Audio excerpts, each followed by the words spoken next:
গুছিয়ে বলতেও পারবো না, যেহেতু এটা সেকেন্ড ভিডিও ছাড়ছি। তো যদি কোনো ভুল ত্রুটি থাকে তো অবশ্যই বলবো যে তোমরা নিজের মনে করে ভিডিওটা দেখো এবং সাবস্ক্রাইব করে রেখো। আর যারা ভালো ভিডিও করো অবশ্যই আমি তাদেরকে ফলো করি, তো তাদেরকে ফলো করে অবশ্যই আমি চেষ্টা করব যে আমার নিজের ভিডিওগুলো আরও ভালোভাবে তোমাদের সামনে দিতে, বা যাতে তোমাদের ভালো লাগে। তো অবশ্যই তাদেরকে দেখে আমি শিখছি। আর তার সাথে আমি আমার ফেসবুক যেটা রয়েছে, ফেসবুকটাকেও তোমরা ফলো করে নিতে পারো। সেখানে আমি রিলস ভিডিও আপলোড করি, যেগুলোকে শর্টস রিলস বলা চলে। তো তার জন্য আমার ফেসবুকের লিঙ্কটা আমি দিয়ে রেখেছি ইউটিউবে, সেখান থেকে তোমরা কিন্তু আমার ফেসবুকে আমাকে ফলো করে নিতে পারো। তো দেখো, তারপর সাবওয়ে তো তোমরা জানো, সাবওয়ে থেকে উঠলাম, উঠে কিছু পুতুল ও বেশিরভাগই বাচ্চাদের জিনিস ক্যাপচার করেছে যেটুকু পেরেছে। তো গল্প করতে করতে অনেকটাই চলে এসেছি। এখানে একটা ফ্লাওয়ারের দোকান থাকে, আর্টিফিশিয়াল ফ্লাওয়ার পাওয়া যায়, তো সেই দোকানটাতেও ভালো ফ্লাওয়ার ছিল। কিন্তু এই যে আমি বারবার বলছি, ভিড়ের কারণে ভিডিও ক্যাপচার করা হয়নি।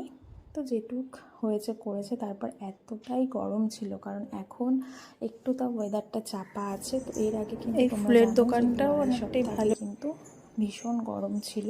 তো গরমে এত ভিড়ের মধ্যে মার্কেটে মানে ঘোরাটা একদম অতিষ্ঠ ছিল, কারণ কসমো বাজারেও কিছু জিনিস অফার দেয়, প্রচুর অফার দেয়, পুজোর সময়তেও দেয়, প্লাস নববর্ষ হিসেবেও দেয়।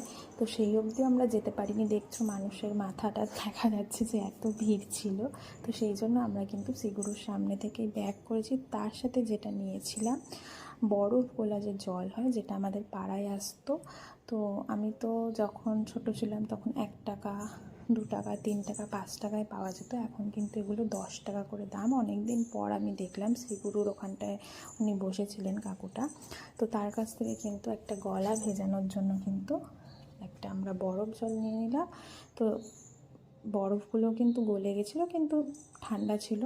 তো তোমরা কত টাকায় খেয়েছো এটা, বা তোমাদের কেমন লাগে, কারা খেয়েছো তারা অবশ্যই কমেন্ট করবে। এখন এগুলো আর দেখি না, আমার তো ভীষণ ভালো লেগেছিলো, অনেক দিন পর দেখেছিলাম তাই খেয়েছিলাম। আর তোমাদেরও যদি ভালো লেগে থাকে তাহলে কিন্তু আমাকে বলবে যে তোমাদের ভালো লেগেছে। আর ভিডিওটা ভালো লাগলে অবশ্যই পাশে থেকো।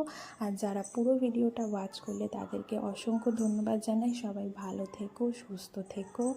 প্রচুর গরম পড়েছে, নিজেদের খেয়াল রেখো আর এভাবেই পাশে থেকো। তো থ্যাংক ইউ সো মাচ সবাইকে, থ্যাংক ইউ। আবার দেখা হবে কাল নতুন কোনো একটা ব্লগে।